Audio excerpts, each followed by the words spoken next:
జాతీయవాద జర్నలిజానికి అసలైన వేదిక నేషనలిస్ట్ హబ్ ని సబ్స్క్రైబ్ చేసుకోండి. నోటిఫికేషన్స్ కోసం బెల్ ఐకాన్ పై క్లిక్ చేయండి. నమస్తే, వెల్కమ్ టు స్పెషల్ డిస్కషన్. తాజాగా బెంగళూరు నగరంలో ఒక బాంబు బ్లాస్ట్ జరిగింది. ఈ బాంబు బ్లాస్ట్లో 9 మంది గాయపడినట్టుగా మనకి ఇప్పటివరకు ఉన్నటువంటి సమాచారం. ఈ ముందు ఇది గ్యాస్ సిలిండర్ పేలుడు అని నమ్మించేటువంటి ప్రయత్నం చేసినా కూడా తర్వాత పక్కా సమాచారాలు ఆధారాలు లభ్యమైనటువంటి తర్వాత సిద్ధరామయ్యే స్వయంగా సీఎం సిద్ధరామయ్యే స్వయంగా ఇది ఐఈడి బాంబ్ బ్లాస్ట్ అంటూ ఆయన అంగీకరించడం జరిగింది. అయితే దీని వెనక ఎవరున్నారు, దీనికి కారకులు ఎవరు, ఏ సంస్థ అనేది ఇంతవరకు క్లెయిమ్ చేసుకోలేదు. ఆ వివరాలు ఇంకా తెలియాల్సినటువంటి అవసరం ఉంది. అయితే 2014 తర్వాత మేజర్ సిటీస్ ఎక్కడ కూడా, అది బెంగళూరు కావచ్చు, హైదరాబాద్, చెన్నై, ఇలాంటి ఢిల్లీ కావచ్చు, చెన్నై ఇలాంటి సిటీస్లో ఎక్కడ కూడా ఇంత బాంబ్ బ్లాస్ట్ అనేది జరగలేదు. కేవలం ఇక్కడ బోర్డర్ పంజాబ్, జమ్మూ కాశ్మీర్ లాంటి బోర్డర్స్లో అక్కడక్కడ చిన్న చిన్న చెదురుమదురు సంఘటనలు జరిగాయి. కానీ మేజర్ సిటీస్లో, మెట్రోపాలిటన్ సిటీస్లో బాంబ్ బ్లాస్టులు జరగలేదు. కానీ కాంగ్రెస్ అక్కడ పవర్లోకి వచ్చిన తర్వాత మొట్టమొదటిసారిగా ఈ బాంబ్ బ్లాస్ట్ జరిగింది. సో ఎన్నికలు ముంచుకొస్తున్నటువంటి తరుణంలో ఇలాంటి సిరీస్ ఆఫ్ ఇన్సిడెంట్స్ ఏమైనా జరగడానికి ఆస్కారం ఉందా? అసలు ఎందుకు జరుగుతున్నాయి? అసలు బాంబ్ బ్లాస్ట్లు అనేవి ఎందుకు? గత యూపీఏ హయాంలో కూడా మనం చూస్తే చాలా బాంబ్ బ్లాస్ట్లు జరిగాయి. ఎందుకనంటే గవర్నెన్స్ రాకపోవడం వలన, లేకపోతే లా అండ్ ఆర్డర్ మెయింటైన్ చేయడం వల్ల చేత కాదా? ఇలాంటి రకరకాల అనుమానాలు వ్యక్తమవుతున్నాయి. దీనికి సంబంధించి కాసేపు విశ్లేషించే ప్రయత్నం చేద్దాం. నాతో పాటు స్టూడియోలో రాజకీయ విశ్లేషకులు మురళీ మనోహర్ గారు ఉన్నారు. మురళీ గారు నమస్తే. చాలా విచారకరం, ఈరోజు బెంగళూరు లాంటి సిటీలో ఐటీకి పెట్టింది పేరు, హైదరాబాదు బెంగళూరు రెండు కూడా. అలాంటి బెంగళూరు సిటీలో అది ఒక కేఫ్లో ఈ బాంబ్ బ్లాస్ట్ జరగడం, దాన్ని కప్పిపుచ్చడానికి ప్రయత్నం చేసేది సిలిండర్ పేలింది అని చెప్పే ప్రయత్నం చేశారు. బట్ సీఎంఏ ఒప్పుకోవడం జరిగింది. ఏంటి ఎలా అంటే ఏంటి బాంబు బ్లాస్ట్లకి ఈ పార్టీకి ఏమైనా అవినాభావ సంబంధం ఉందా అనిపిస్తుంది ఒక్కోసారి. నిజంగా అంటే సాడ్ ఇన్సిడెంట్ ఇది. Very sad, very sad. ఈరోజు another big news, breaking news ఏంటి అంటే మన యొక్క GDP, fastest growing economy in the world, అలాంటి ఒక వేగంగా పరిగెత్తుతున్న సమయంలో ఈ క్వార్టర్లో మనం highest GDP 8.4 something highest score చేస్తున్నాం. కనుక నేను ఇది ఎందుకు కోట్ చేస్తున్నా అంటే ఈ గ్రోత్ ఏదైతే ఉంటుందో బిజినెస్ లేకపోతే ఇవన్నీ కూడా ఎప్పుడైతే దేశం ప్రశాంతంగా ఉంటుందో ఇది పెరగడానికి కూడా అవకాశం ఉంటుంది. ఇన్వెస్ట్మెంట్ కూడా బాగా వస్తూ ఉంటాయి. ఎక్కడైతే పీస్ ఉంటుందో, పీస్ఫుల్గా ఉంటుందో, ప్రశాంతత ఉందో అక్కడికి మార్కెట్ వస్తుంది, బిజినెస్ మెన్ వస్తారు, ప్రిఫర్ చేస్తారు. పర్టికులర్గా బెంగళూరు పాపులర్ ఫర్ ఇది కదా, పీస్ఫుల్గా ఉండేటువంటి వాతావరణము, ఐటీ హబ్ అది. కనుక బిజినెస్కు బాగా స్కోప్ ఉండేటువంటిది, ఫారిన్ డైరెక్ట్ ఇన్వెస్ట్మెంట్స్ కూడా విపరీతంగా వచ్చేటువంటి స్థలం. అక్కడ వచ్చి ఈరోజు బాంబు పేలింది. చాలా రోజుల తర్వాత బాంబు అనే శబ్దం వినబడదు. బాంబు పేలుళ్ళు అనేది ప్రజలకు అలవాటు అయిపోయింది. 2014 బిఫోర్ 10 years మనం ఒక డికేడ్ కనుక 4 to 14 పీరియడ్ ఎటువంటిది అంటే దీపావళి లాగా జరిగేది. జస్ట్ లైక్ దీపావళి అన్నట్టు. ఒక లుంబిని కావచ్చు, గోకుల్ కావచ్చు, ఇంకోటి కావచ్చు, వారణాసి కావచ్చు, ముంబై కావచ్చు, ముంబైలో ఎన్నిసార్లైనా కావచ్చు, పూణే కావచ్చు, జైపూర్ కావచ్చు, ఇలా జమ్మూ కాశ్మీర్ ఏమో కామన్, వెరీ కామన్. అలా 10 years లాస్ట్ పీరియడ్లో మీరు కనుక చూసిన 10-20 years మీరు కనుక గూగుల్ సెర్చ్లో వెళ్ళి ఒకసారి క్లిక్ చేయండి, series of bomb blast in India అంటే మీకు పీరియడ్ చూపిస్తుంది, డేట్స్, ఇయర్స్, ఎప్పుడెప్పుడు ఎక్కడ పార్లమెంట్ పైన ఎప్పుడు దాడి జరిగింది, లేకపోతే ముంబైలో తాజ్ పైన ఎలాంటి దాడి జరిగింది 2008లో 26/11 కానీ, లేకపోతే ఇవన్నీ కూడా పెద్ద పెద్ద బాంబ్ బ్లాస్ట్లు అన్నీ కూడా ఎలా జరిగాయి, ఎంతమంది చనిపోయారు, ఇవన్నీ లెక్కలన్నీ ఇస్తున్నారు. పాపం నేమ్స్, డేట్స్ ఇవన్నీ ఇస్తున్నారు. అది చూస్తే మీకు అర్థమైపోతుంది దేశంలో పరిపాలన ఎలా ఉండేది అనేది. కనుక టెర్రరిస్ట్ అనేవాడికి ఎక్కడైనా ఉండొచ్చు, సేఫ్ ప్లేస్ ఇండియా ఒకప్పుడు కాంగ్రెస్ పీరియడ్ హబ్ లాగా ఉండేది, ముఖ్యంగా కాంగ్రెస్ పీరియడ్లో అలాంటిది. ఇప్పుడు ఆ పీరియడ్ పోయింది. కేంద్రంలో మోడీ ప్రభుత్వం వచ్చాక బాంబుల శబ్దం ఆగిపోయింది, స్కామ్ల శబ్దం కూడా ఆగిపోయింది. 2G, 3G, 4G లాంటి సిరీస్ ఆఫ్ స్కామ్స్ మనము అప్పట్లో చూసేవాళ్ళం. ఇప్పుడు అవి ఆగిపోయినాయి. అంటే స్కామ్స్ కానీ, కరప్షన్ కానీ ఇలాంటివన్నీ ఆగిపోయినాయి. అలాగే బాంబ్ బ్లాస్ట్ కూడా ఆగిపోయింది. ఆ విధంగా లా అండ్ ఆర్డర్ అనేది ఒక నియంత్రణలోకి వచ్చినటువంటి స్థితి. టిట్ ఫర్ టాట్ కనుక అప్పుడు మీరు పుల్వామా లేకపోతే ఇది అది ఏదైనా జరిగితే ఈ దేశం ఊరుకోదు కనుక మీ ఇంటికి వస్తా నట్టింటికి వస్తా అనే పద్ధతిలో వెళ్ళి కొట్టి స్ట్రైక్స్ అయితే చెప్తాం కదా, ఇవన్నీ కూడా చేయగలిగింది ఈ దేశం.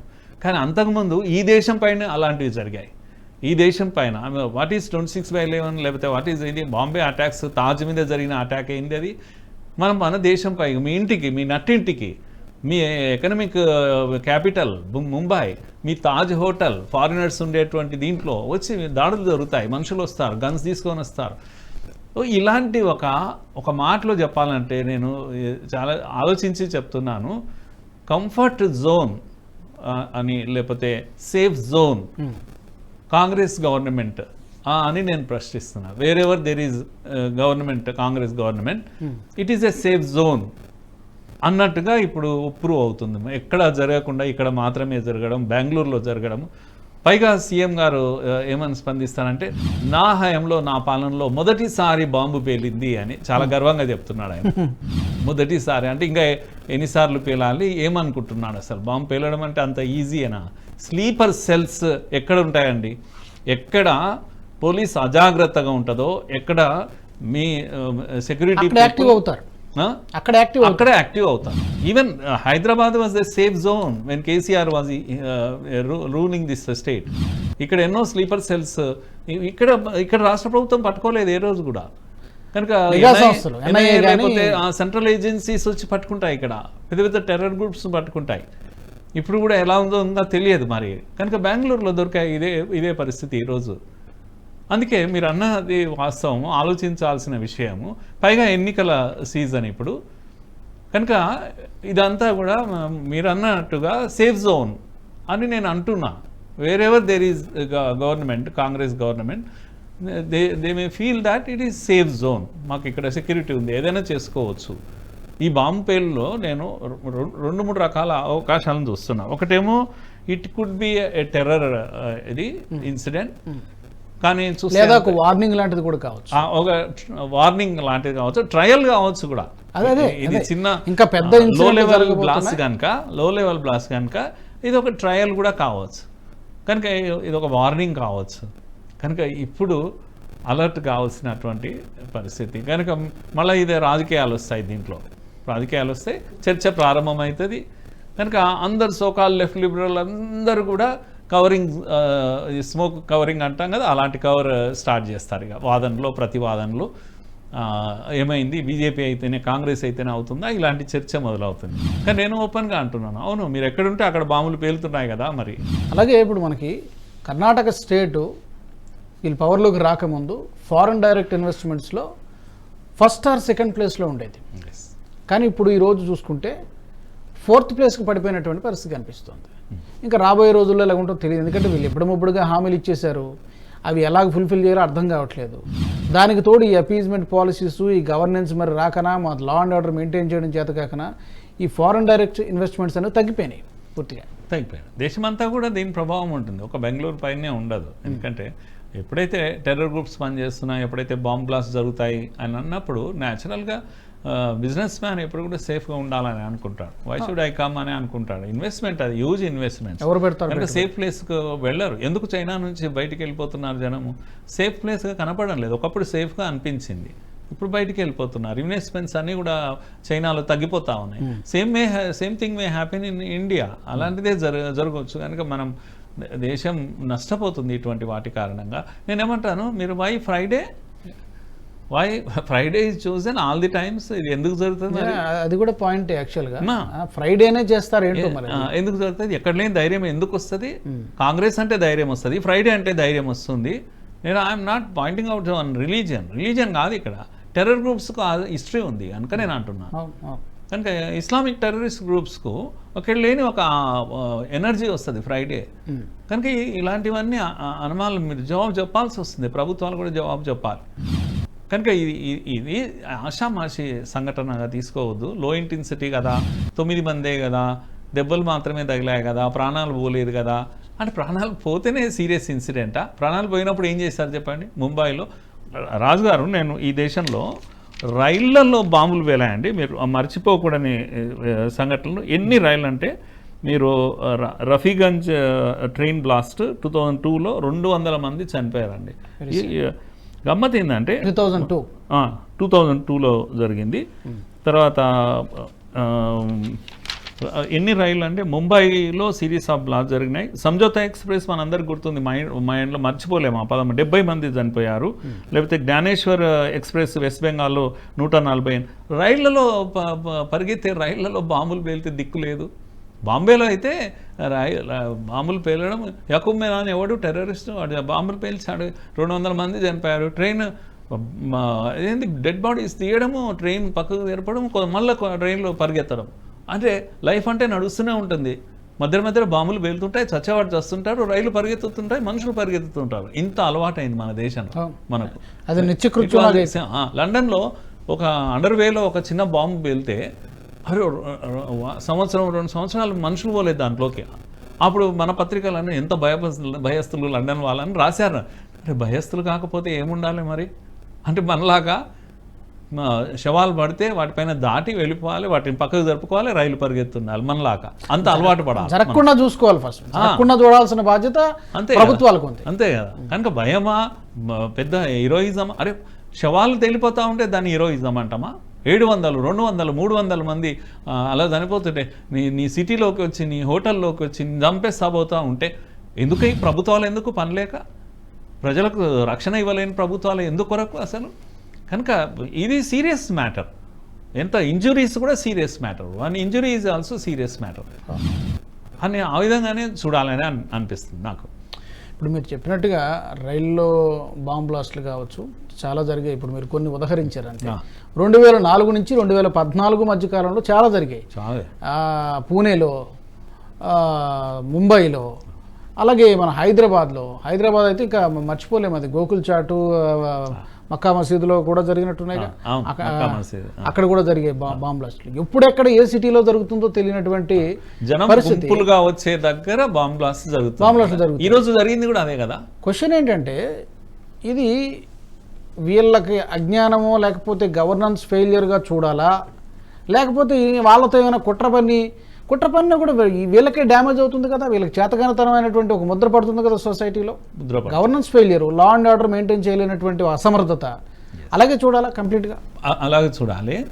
అయితే మీరు అన్నట్టు ఎందుకు చేస్తారు అన్నప్పుడు, ఎవరైతే టెర్రర్ గ్రూప్లో ఉండేవాడికి ప్రజెంట్ పాలిటిక్స్కి సంబంధం లేకుండా వానికి కూడా ఒక అబ్జర్వేషన్ ఉంటుంది. నేను ఇంతకుముందు చెప్పాను చూడండి, కాంగ్రెస్ గవర్నమెంట్ మా ప్రభుత్వం అని వాడు ఫీల్ అయినప్పుడు వాడు చేయగలుగుతాడు.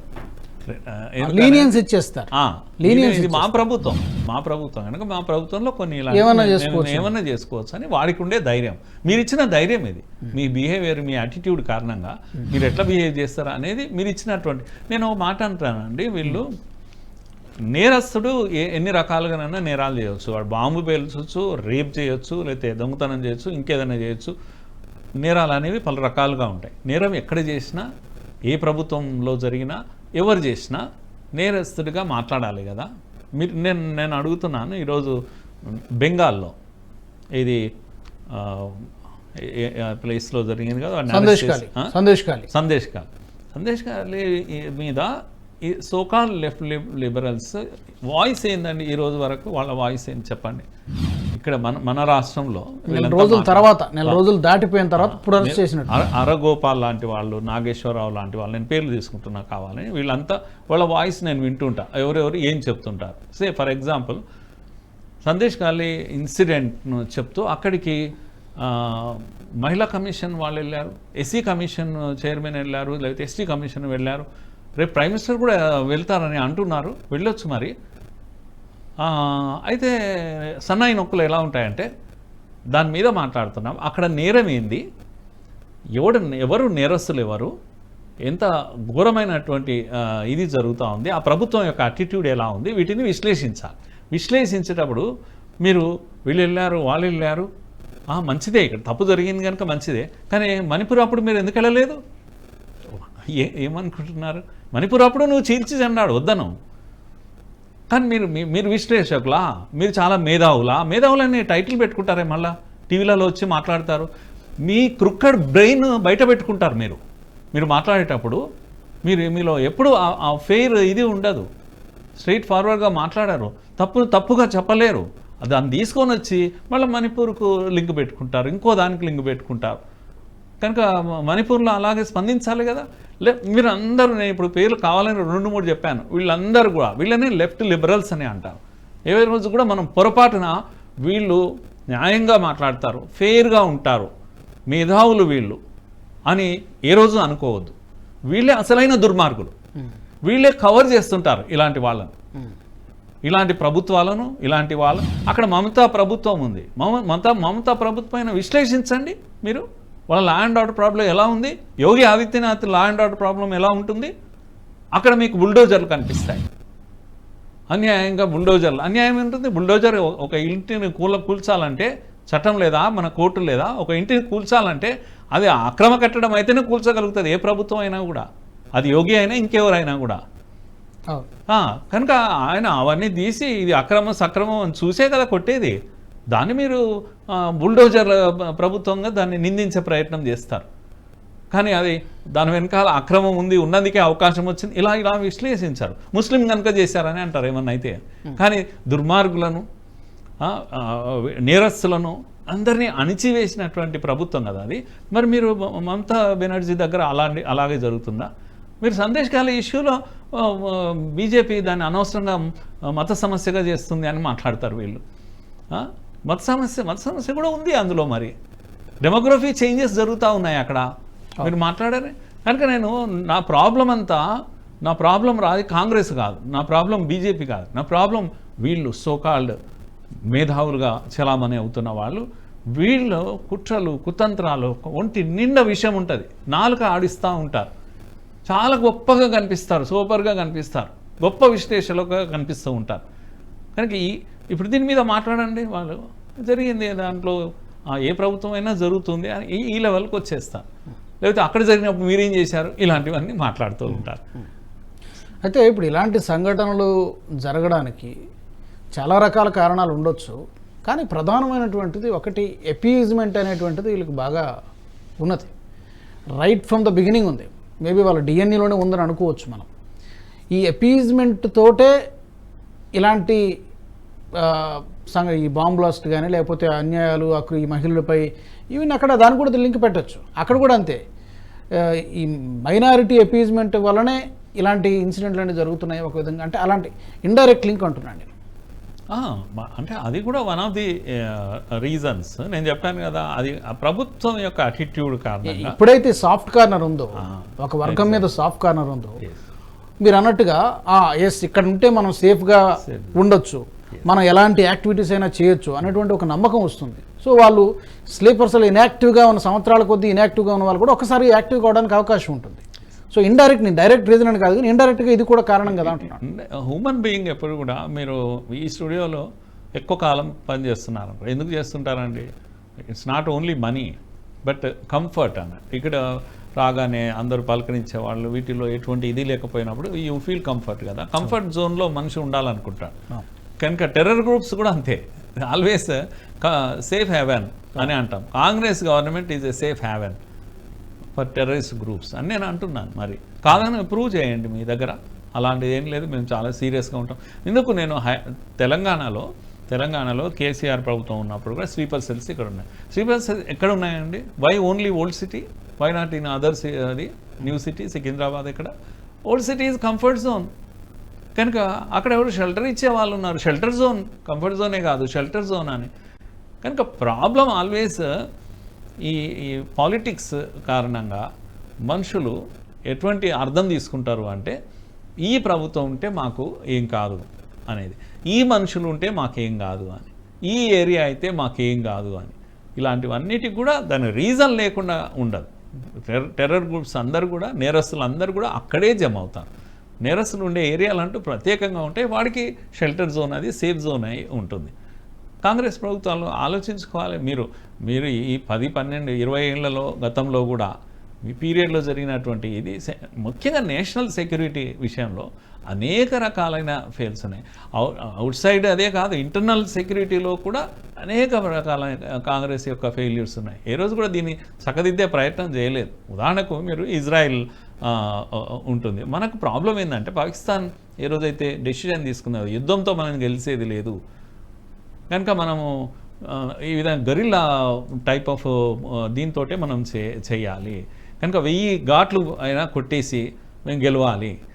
కానీ ఇలాంటి ఒక నిర్ణయం తీసుకున్నప్పుడు మీరు దగ్గర స్పెషలైజేషన్ ఎక్కడ ఉంది to deal with such internal ఇది ఇన్సెక్యూరిటీ? మీ దగ్గర ఎవరు గ్లోబల్ లెవెల్లో బాగా పాపులర్ ఎవరు అంటే ఆ విషయంలో ఇజ్రాయెల్. అవును, వాజ్పేయి ప్రభుత్వం ఉన్నప్పటి నుంచి కూడా తర్వాత ఈవెన్ నరసింహారావు గారు కూడా బెటర్ ఆ విషయంలో. ఎందుకంటే మనకు కావాల్సింది మనం చూసుకోవాలి. అది ఇజ్రాయిలా ఇదా? మీరు ముస్లింలు ఏమనుకుంటారో ఇజ్రాయెల్ దగ్గరికి పోతే ముస్లింలు హిందువులు కాదు, ఇక్కడ దేశం ఏమో అనుకుంటుంది. దేశంకి ఏం కావాలి కనుక వాడి దగ్గర నేర్చుకోవడానికి చాలా విషయాలు ఉన్నాయి. మనం నేర్చుకున్నాం. ఇప్పుడు మనం కూడా ఈ గ్రూప్ని ఈజీగా డీల్ చేయగలుగుతున్నాం కనుక ఎక్కడ మంచి ఉంటే అక్కడ తీసుకోవాలి. National security is very important.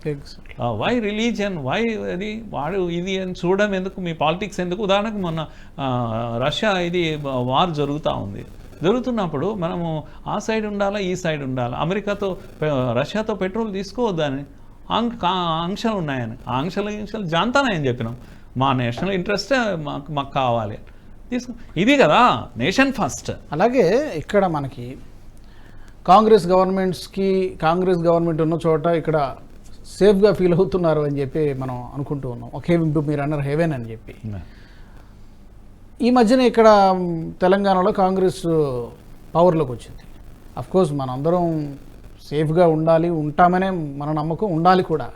కానీ ఏంటంటే పక్క రాష్ట్రంలో జరిగినప్పుడు అప్రమత్తంగా ఉండాల్సినటువంటి అవసరం కూడా ఉంటుంది డెఫినెట్గా. అండ్ మనం ఈ మధ్య చూస్తే ఆ రోజు మనం ఒక డిస్కషన్ కూడా చేసినట్టు తబ్లిగీ జమాత్ అనేటువంటి సంస్థకి దాని చరిత్ర ఏంటో తెలుసు, దాని హిస్టరీ ఏంటో తెలుసు, ప్రపంచానికే తెలుసు, ప్రపంచం మొత్తానికి తెలుసు. అలాంటి సంస్థ కోసం ఇక్కడ ఏదో ఒక సభలో సమావేశాలు నిర్వహించుకోవడానికి 2.5 కోట్లు ఎంతో సుమారుగా 2 కోట్ల పైమాటే వీళ్ళు అఫీషియల్గా నిధులు విడుదల చేసుకున్నారు. సో ఇక్కడ కూడా అలాంటి ఆస్కారం ఉంది అంటున్నాడు. ఇంకా ఇప్పుడు మీరు కర్ణాటక, ఇక హైదరాబాద్, తెలంగాణకు పెద్ద డిఫరెన్స్ ఏముండదు. మ్యూచువల్ ఎక్స్చేంజ్ ఉంటుంది, నిరాశలది ఉంటుంది, ప్రభుత్వాలది ఉంటుంది. ఈవెన్ ఎలక్షన్ టైంలో మనీ మూటలు కూడా అటు ఇటు పోతూ ఉంటాయి. పక్కపక్కలో ఉన్నారు, అన్ని రకాలుగా గవర్నమెంట్స్ ఉన్నాయి కనుక నేనేమంటాను కేసీఆర్ పీరియడ్లో అటువంటి కాస్త బెటర్ ఏమో. ఇప్పుడు స్టార్ట్ అవుతాయి ఈ తబ్లిగీ అన్నీ కూడా కాంగ్రెస్ మార్క్ ఆఫ్ ఇది అన్నట్టు. వాళ్ళని ప్లీజ్ చేయడానికి పాలసీ తప్పకుండా వాళ్ళు ఇది చేస్తారు. మీకు గుర్తుండాలి రాజుగారు, ఇక్కడ అంటే నేషనల్ లెవెల్లో కాంగ్రెస్ గవర్నమెంట్ ఉన్నప్పుడు నిజామాబాద్లో టెర్రర్ గ్రూప్స్ ఉండేటివి, నల్గొండలో టెర్రర్ గ్రూప్స్, కరీంనగర్లో టెర్రర్ గ్రూప్స్ ఉండేటివి, స్లీపర్ సెల్స్ ఉండేటివి. ఎక్కడ పోయినాయి ఇప్పుడు ఇవన్నీ కూడా? ఎందుకు మాయమైపోయినాయి దేశం అంతటా కూడా? అంతెందుకు ఇంకా అందరూ చర్చించడం లేదు. కానీ నక్సలిజం అనేది దేశభక్తులా వాళ్ళేమన్నా? ఎందుకు వాళ్ళ గురించి మాట్లాడారు? వాళ్ళు కూడా టెర్రర్ గ్రూప్సే కదా. తుపాకీ కొట్టడం ద్వారానే రాజ్యాధికారం సిద్ధిస్తుంది, ఇది కదా గోడ మీద రాస్తున్నాడు కదా. The writing on the wall is so clear. రాసి మరీ చూపిస్తున్నాడు కదా మా ఏంది అని. మరి అటువంటి గ్రూప్స్ అన్నీ కూడా కనబడకుండా పోయినాయి. తర్వాత ఇప్పుడు కేసీఆర్ పీరియడ్లో నిశ్శబ్దంగా దానిపైన నిషేధం ఉండే, రాడికల్స్ పైన వీటిపైన నిషేధము ఇయర్లీ వన్స్ ఎక్స్టెండ్ చేయాలి. కేసీఆర్ ప్రభుత్వం ఉన్నప్పుడు ఎక్స్టెన్షన్ ఆపేసిండ్రు, నిషేధం మాయమైపోయింది. అంటే ఎందుకంటే కేసీఆర్కు నక్సల్ గ్రూప్స్తో ఒక అండర్స్టాండింగ్ కుదిరింది ఇంటర్నల్గా. అందుకే వాళ్ళు నిశ్శబ్దంగా ఉన్నారు. కేసీఆర్ పీరియడ్లో ఎప్పుడు కూడా ఏ ఇది చేయలేదు, డిస్టర్బ్ చేయలేదు. మీరు నిషేధం ఎత్తేస్తే చాలు. ఇప్పుడు వాళ్ళు ఇంటర్నల్గా మనీ పుల్లింగ్ కానీ మిగతా వెపన్ ఇవి కానీ ఇవన్నీ నడిపిస్తూ ఉన్నారు.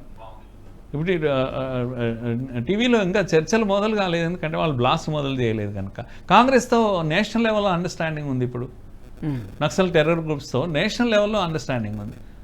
ఎందుకంటే ఛత్తీస్గఢ్ ఒకసారి ప్రభుత్వము కాంగ్రెస్ స్టేట్లోకి ఎందుకు వెళ్ళిపోయింది? మీరు గమనించండి, అక్కడ సీట్లన్నీ ఎక్కడొచ్చాయి? నక్సల్ ప్రభావిత ప్రాంతాల్లోనే కాంగ్రెస్ గెలిచిందండి ఛత్తీస్గఢ్లో. ఈసారి రాలేదు, ఎందుకంటే అంత వ్యతిరేకత వచ్చింది కనుక వెళ్ళిపోయింది. ఇప్పుడు మళ్ళీ అక్కడ నుంచి పారిపోవడం మొదలుపెట్టి ఎక్కడికి వస్తారు వాళ్ళంతా? మళ్ళీ ఇక్కడికి సేఫ్ హ్యావెన్ అని నేను అన్నాను. ఛత్తీస్గఢ్ నుంచి మొత్తం ఇక్కడ వలసలు ఇక్కడికి వస్తారు. అందుకే అంటున్నాను నేను, ఊరికే ఇంటర్నల్ సెక్యూరిటీ అనేది చిన్న విషయం కాదు.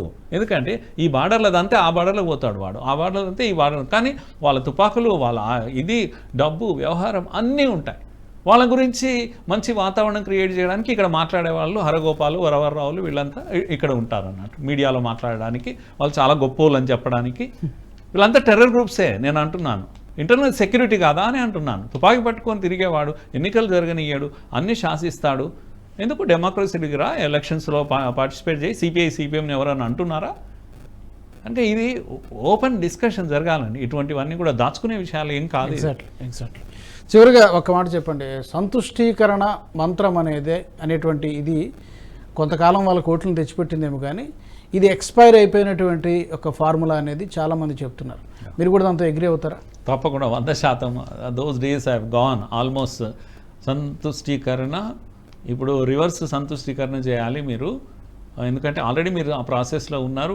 ఈ మధ్యలో సాఫ్ట్ హిందుత్వం అనేటువంటి లైన్ కూడా తీసుకుంటారు. అప్పుడప్పుడు జీని దారి ఇది అని రాహుల్ అవతారం ఎత్తుతుంటాడు.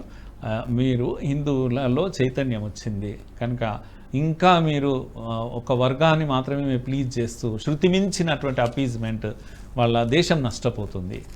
మీరు తప్పకుండా మైనారిటీల హక్కులను కాపాడండి, వద్దని అనేది ఏం లేదు ఎక్కడైనా. ఎందుకంటే చిన్న కమ్యూనిటీస్ మార్జినలైజ్ అవుతాయి.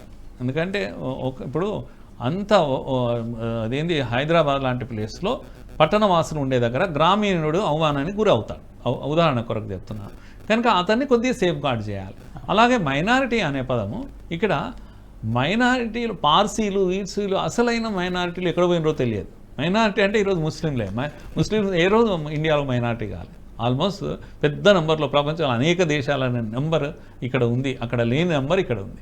కనుక నిజమైన మైనారిటీలు ఎవరుతున్నారో వాళ్ళ గురించి ఏమైనా అన్యాయం జరుగుతుంటే వాదించాలి, మాట్లాడాలి, తర్వాత ఫైట్ చేయాలి. కానీ ఈ మైనారిటీ అనే పదంతో కేవలము ముస్లిం అనే ఒక వర్గాన్ని అపీజ్ చేసి వాళ్ళు మంచోళ్ళే, ఈ మాట్లాడే వాళ్ళే చెడ్డోళ్ళు, రెచ్చగొట్టే వాళ్ళే.